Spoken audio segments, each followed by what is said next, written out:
Ritengo importante che anche chi come me ha ruoli di responsabilità in Forza Italia nel Parlamento sia sul territorio accanto a coloro che scendono in campo per vincere, per amministrare, per assumersi una responsabilità. Peraltro questo turno elettorale amministrativo, oltre a Bertiolo, ci vede impegnati in molte località del Friuli Venezia Giulia.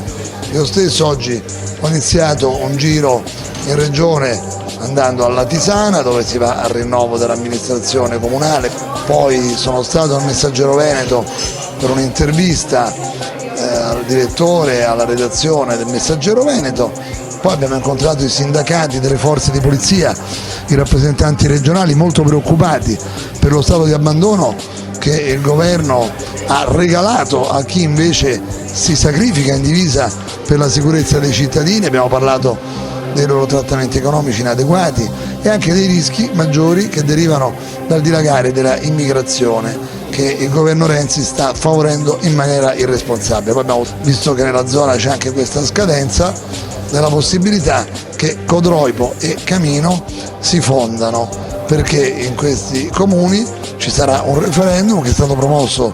dai consigli comunali, quindi non ci saranno le elezioni ma ci sarà una consultazione importante dove Marchetti ed altri esponenti che ben conosco da molti anni hanno promosso questa iniziativa. E quindi sto concludendo una intensa giornata di incontri nel Friuli, nella Venezia Giulia,